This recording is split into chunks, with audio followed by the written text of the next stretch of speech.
요즘 정말 많은 분들이 비트마인이나 샤프링크 또 뭐 이더질라나 이더리움 그 자체 가격만 보면서 얘네 가격이 오를까 내릴까 하고 궁금해하고 계시겠죠. 근데 여러분, 그 고민의 틀 안에서 잠시만 한 발짝 정도 물러서서요, 지금까지 저랑 함께 비트마인 공부하신 분들은 본인들의 투자 논리를 다시 한 번만 떠올려 보세요. 그럼 정말 단순하지만 좋은 결과에 다다를 수가 있거든요. 그건 바로 이더리움은 결국 오른다 라는 거죠. 물론 제가 지금 무지성적인 말만 내뱉는 건 또 아닙니다. 이더리움을 오르게 만드는 촉매제들은 꽤 많이 있어요. 하지만 그 촉매들은 제가 지난 영상들을 통해서 많이 알려드렸었기 때문에 오늘 영상에서는 그 촉매제가 아니라 이더리움이 어떻게 $10,000 혹은 그 이상까지 가는지 그 근본적인 펀더멘털에 대해서 이야기를 해보려고 합니다. 자, 그래서 오늘은요, 저희가 함께 이더리움이 어디로 향하고 있는지 그것에 대한 데이터와 펀더멘털을 살펴볼 건데, 크게 몇 가지로 한번 나눠보자면요,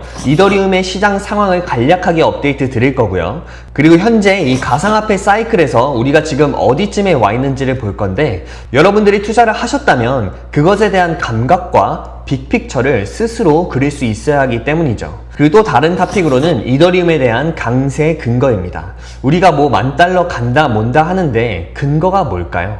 그냥 사놓고 뭐 기도만 하실 건가요? 그건 아니겠죠. 그래서 실제로 어떻게 해서 $10,000던 뭐 얼마던 어떻게 도달을 할 수 있는지를 좀 살펴볼 거고요. 그리고 제가 가장 많이 받은 질문 중에 하나인데요, 바로 이더리움 공급량에 대한 오해와 진실까지 말씀을 드려보도록 할 겁니다. 그리고 마지막으로는요, 이 비트마인 제가 어떻게 투자를 할 건지 간략하게 설명을 드리겠습니다. 자, 그래서 오늘 여러분들이 이 영상을 끝까지 보시면요, 왜 이더리움이 $10,000 이상까지 향한다고 보는지 충분히 이해하실 수 있을 그 빅픽처가 스스로 그려지실 거예요.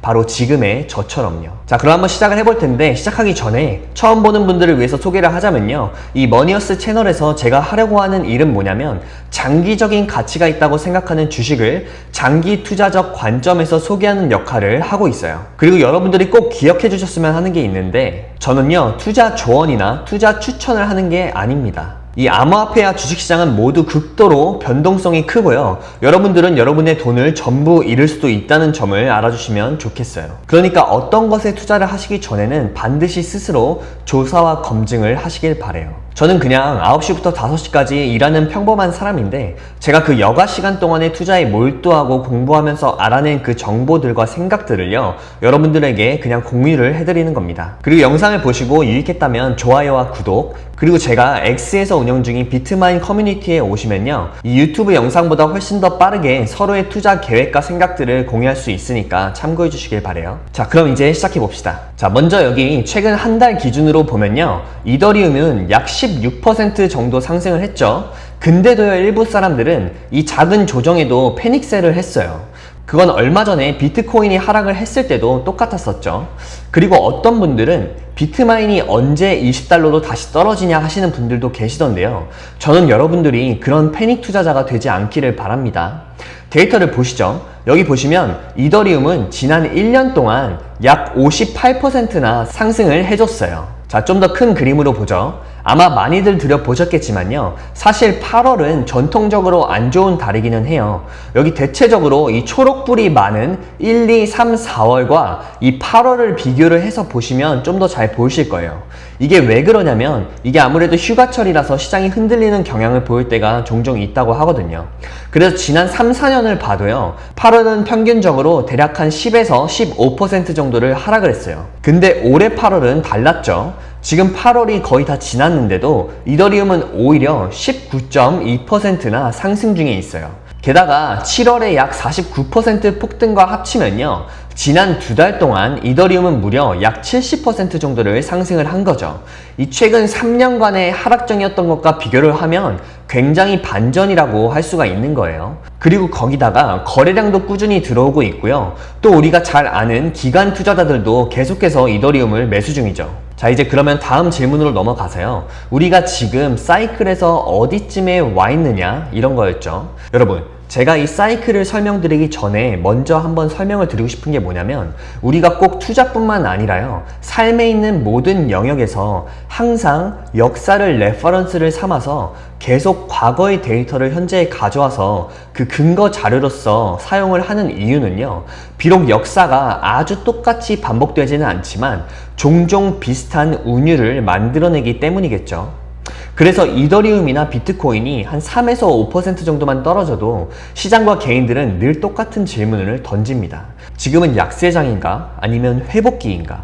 우리가 지금 이 사이클 어디쯤에 와 있는 건가? 라고 말이죠. 그래서요, 과거 사이클 데이터를 살펴보면 여기 보시면 이 파란 선이 2016년, 그리고 초록선이 2020년, 그리고 이 빨간 선이 2024년, 그리고 현재가 이 주황색 선이죠. 자, 이렇게 비교를 했을 때 여기 반감기에서 평균적으로 약 500일 정도가 지나야 사이클의 정점을 찍었다는 거죠.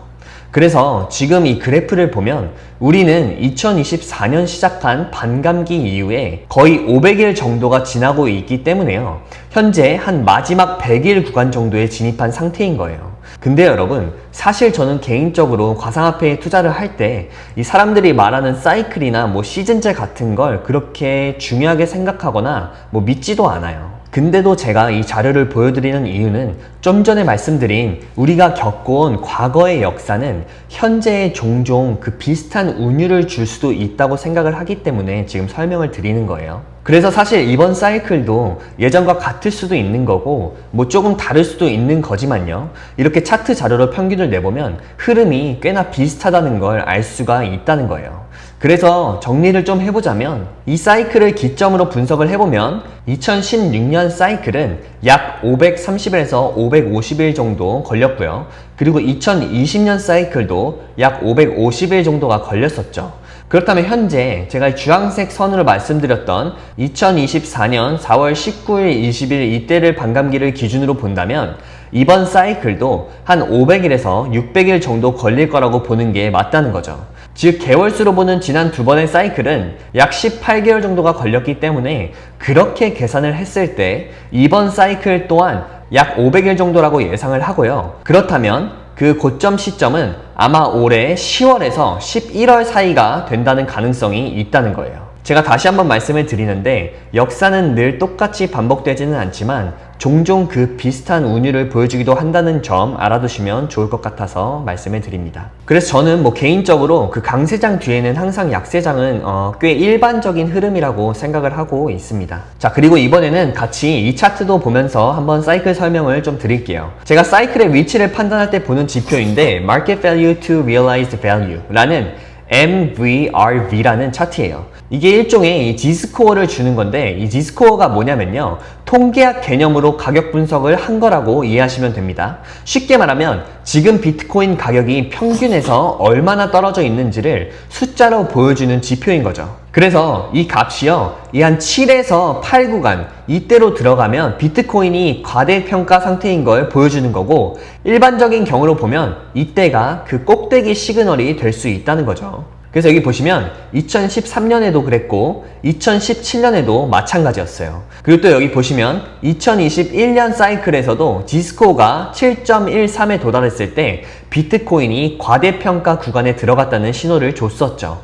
근데요, 이번 사이클은 아직 2에서 3 수준에 불과해요. 즉 무슨 말이냐면요, 이 G스코어로 우리가 현재 비트코인 상황을 바라보자면 지금까지는 아직 비트코인이 여전히 저평가 상태라는 뜻이고요, 고점까지 갈 확률이 더 있다는 거예요. 자, 그러면 이제 사이클 설명은 대략적으로 알았으니까 이제 이더리움 차트도 함께 보시죠. 아마 암호화폐에 오래 투자하신 분들은 아시겠지만 이더리움은 오랫동안 꽤 힘든 시간을 보냈었죠. 2021년에 약 4,800, 4,900달러 고점을 찍은 후에요, 약 2년 동안 1,600달러에서 한 4,000달러 구간에서만 계속 머물렀었어요. 그러니까 저항선에 여러 번 도달을 했는데도 불구하고 지지선을 뚫고 다시 내려갔다가 또다시 올라가는 과정을 계속해서 반복을 했던 거죠. 그런데 드디어 최근에 아주 강했던 저항선을 돌파를 한 거예요. 여기 저항선을 뚫고 올라가는 거 보이시죠? 뭐 오늘은 가격이 좀 떨어져서 불안하신 분들도 많이 계시겠지만 장기 투자자 관점으로 보면요, 이 몇 년간 뚫지 못했던 저항선을 이번에는 시원하게 넘어가 줬기 때문에 이건 여전히 이더리움이 강세장이라고 볼 수가 있다는 거죠. 자, 그러면 이번에는 제가 비트코인과 이더리움의 현물 거래량 차트를 보여드릴게요. 이걸 보시면 더 명확해지실 겁니다. 자, 2021년에는 비트코인 거래량이 압도적으로 많았지만 2024에서 2025년으로 넘어오면서요, 이 거래량이 이더리움 쪽으로 아주 많이 이동을 했죠. 여기서 이 파란색인가 이 보라색인가요? 아무튼 이 푸른색 선이 이더리움 대 비트코인 거래량 비율인데요. 시간이 지날수록 이게 지금 이더리움 쪽으로 기울고 있다는 걸 볼 수가 있는 거죠. 즉 지금 제가 보여드리고 있는 데이터가 말해주고 있는 건 뭐냐면요, 여러분. 비트코인은 여전히 가치 저장과 이 시가총액계에서는 왕이지만 실제 거래 활동과 유동성의 중심이 현재 이더리움으로 옮겨가고 있다는 거예요. 이는 곧 자본이 비트코인에서 이더리움으로 캐피탈 로테이션, 즉 회전하고 있다는 강력한 신호를 보여주고 있는 겁니다. 자, 여러분, 이더리움의 강세 신호는 여러 가지가 있어요. 제가 제 채널에 이 비트마인 영상들을 통해서 쭉 설명드리고 있는 이더리움의 트레저리 기관들이 계속 이더리움을 매수를 하고 있고, 이 블랙락 같은 이더리움 ETF들도 수백억 달러 규모씩 계속해서 이더리움을 사들이고 있죠. 이것만으로도 사실 이 이더리움이 오른다는 명분은 충분할 수도 있는 건데, 여기에 제가 보는 한 가지 더 관점은 뭐냐면요, 이더리움의 미래를 결정지을 가장 큰 요인은 바로 스테이블 코인이라는 거예요. 현재 미국의 재무부 장관인 스콧 베셋도 이 SNS X를 통해서 언급을 했듯이요, 이 지니어스 액트는 미국의 디지털 자산 리더십을 보장하는 법안이죠. 여기서 이 지니어스 법안과 스테이블 코인의 거시적인 핵심은 뭐냐면요, 스테이블 코인이 전 세계 수십억 인구에게 미국의 달러 접근성을 확대할 거라는 거예요. 즉 우리는 앞으로요, 스테이블 코인을 통해서 훨씬 더 쉽고 편리한 거래를 하게 될 거라는 거죠. 뭐로요? 스테이블 코인으로요. 그럼 그걸 뭘로 살까요? 바로 미국의 달러로 사는 거죠. 자, 제가 방금 말씀드린 이 부분을 머릿속에 기억을 하시고 또 다른 핵심을 설명을 드릴 건데, 그게 뭐냐면요, 이 스테이블 코인이 미국 국채 수요를 폭발적으로 증가시킨다는 거예요. 그러면 왜 미국 행정부는 이렇게까지 스테이블 코인 확대에 힘을 쏟을까? 라고 궁금했던 질문에 답을 할 수가 있게 된다는 거죠.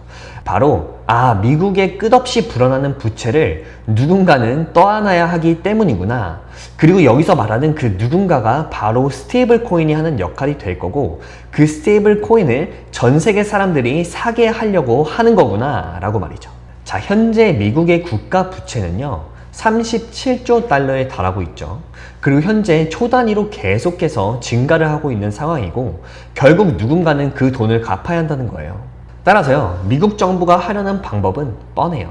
돈을 더 찍고 국채를 더 발행하겠다는 거죠. 그리고 제가 방금 설명드린 이 모든 것에 이더리움이 핵심적으로 작용을 할 거라는 겁니다. 자, 여기 보시면요, 현재 일본이 약 1.1조 달러로 미국 국채를 가장 많이 보유를 하고 있고요. 그리고 영국이 8,700억 달러, 그리고 중국은 7,500억 달러, 그리고 뭐 캐나다가 4,400억 달러 정도를 들고 있죠. 근데 최근에는 이런 국가 외에도 스테이블 코인 발행사들이 새로운 미국 국채 매입자로 등장을 하고 있다는 거예요. 스콧 베셋 장관은 스테이블 코인 시장이 앞으로 한 2에서 4조 달러 규모로 성장을 할 수 있다고 말을 했었고, 그렇게 되면 스테이블 코인 발행사들이 새로운 미국 국채의 최대 매입자가 된다는 거죠. 이를 통해서요, 우리는 미국 행정부가 왜 이렇게 스테이블 코인 확대에 집착하는지 알 수가 있는 거예요. 날이 갈수록 재정 적자는 심해지고 그 문제는 해결을 해야 되는데, 그와 동시에 전 세계적으로 이 달러 패권 또한 유지를 하고 싶기 때문이죠. 그래서 지금 미국의 트럼프 대통령이 미국 내 외부 할 거 없이 스테이블 코인 시장을 계속해서 성장시키려고 하는 겁니다. 자, 다음으로 이야기를 해보려는 건 여러분들이 가장 많이 질문을 해주신 바로 이 공급량에 대한 건데요. 여기까지 보시면서 아직까지 좋아요나 구독 안 눌러주신 분들이 있다면 여기서 좋아요와 구독 한번 부탁드릴게요. 여러분의 구독이 저의 영상 제작에 정말 큰 힘이 됩니다. 감사합니다. 자, 암호화폐에 처음 들어온 사람들은 흔히 이렇게 생각을 하겠죠. 비트코인은 발행 한도가 한 2100만 개 정도라서 희소성이 있는데 이 이더리움은 그냥 계속해서 발행이 되니까 그 인플레이션에 대한 위험이 있다라고 말이죠. 근데 여러분, 이거는 명백한 오해예요. 이더리움의 발행률은요, 시간이 갈수록 감소하고 있어요. 자, 여기 차트를 한번 같이 보면요, 이더리움의 공급량은 약 1억 2100만 개 정도예요. 근데 여기 또 밑에 보면 이 인플레이션율과 그리고 여기 이 소각량과 그리고 이 발행량이 합쳐져서 이것이 다 결정이 된다는 거죠. 근데 이거를요, 지금 제가 2년짜리로 한번 바꿔보면, 제가 전 영상을 통해서 말씀을 드렸죠. 이 merge라는 이더리움 사건 이후의 데이터를 보면요, 이 인플레이션율은 실제로 줄어들었어요.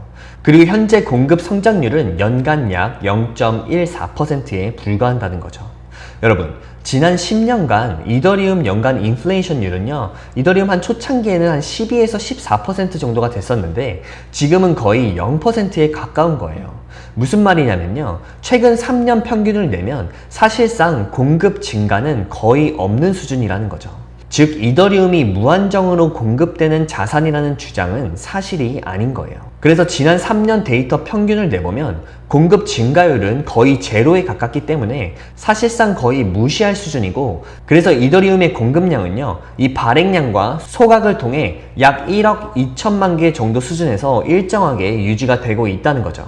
자, 그러니까 여기까지 같이 본 우리 구독자 여러분들은 이제 누군가가 와서 이더리움은 끝없이 발행이 되니까 비트코인과는 다르게 결국에는 망할 거다, 희소성이 없다, 뭐 이런 식으로 말을 한다고 한다면요, 그냥 무시하셔도 되는 겁니다. 자, 그럼 이제 비트마인 투자에 대한 이야기로 한번 돌아가 보죠.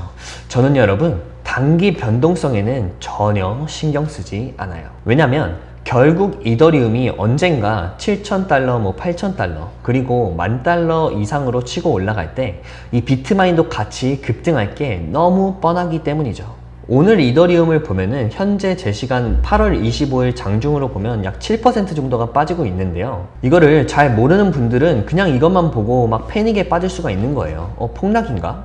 뭐 이렇게 말이죠. 근데 저는요, 그냥 어쩌라고 입니다. 전혀 걱정이 안 돼요. 왜냐면 바로 제가 이거를 장기 투자로 보기 때문이에요. 저는요, 제가 영상으로도 많은 말씀을 드리고 있지만 이 이더리움에 대한 정보가 머릿속에 엄청나게 들어가 있고 그 정리가 또 잘 돼 있거든요. 그래서 이 이더리움이 10,000달러 가는 그림이 어렵지 않게 머릿속에서 그려져요. 그래서 제 머릿속에 있는 그 생각들을 계속해서 여러분들한테 공유 드리고 싶어서 영상을 이렇게 찍고 있는 거고요. 불과 며칠 전에 이더리움이 4,800달러도 안 됐을 때 비트마인은 이미 70달러를 넘었었잖아요. 근데 이더리움이 10,000달러도 아니고 뭐 최소 6,000에서 7,000달러 정도만 가도요, 비트마인을 바라보는 시장의 강세 심리는 엄청나게 될 거예요. 그러니까 자꾸 뭐 이더리움 이거 가짜다, 희소성이 없다, 그리고 뭐 비트마인, 샤프링크, 뭐 이더질라 이런 것들 그냥 다 가짜고 떨어질 거다, 뭐 이런 이야기나 하고 이런저런 태클 걸어서 저랑 말 한마디라도 엮어보고 싶은 그런 관심이 필요한 분들 있죠. 그런 분들을 제 기준에서 보자면요, 그냥 뭐 한 잡음 정도밖에 안 되는 거죠. 여러분도 온라인에서 떠도는 단기 잡음이나 뭐 하루하루 있는 그런 움직임들에 너무 연연하지 마시고요. 적어도 저랑 같이 이 비트마인을 공부를 하고 계시다면요, 좀 더 거시적인 관점에서 바라보시면 좋겠어요. 그래야 주식을 사놓고 이 안 파는 능력이 키워지거든요. 자, 그래서 여러분, 제가 보기에는 지금 이더리움은 현 시대의 가장 큰 매크로 투자처 중에 하나라고 보고 있고요. 그에 대한 제 투자 논리는 변함이 없습니다. 그래서 제 결론은요, 이더리움은 결국 크게 올라간다 입니다. 자, 그럼 오늘 영상은 여기서 마무리하도록 할게요. 부디 여러분들이 즐겁게 보셨기를, 그리고 조금이나마 제 영상이 유익하셨길 바라면서요, 저는 다음 영상에서 인사드리도록 하겠습니다. 오늘도 제 영상이 도움이 되셨다면 좋아요와 구독, 알림 설정까지 부탁드릴게요. 감사합니다.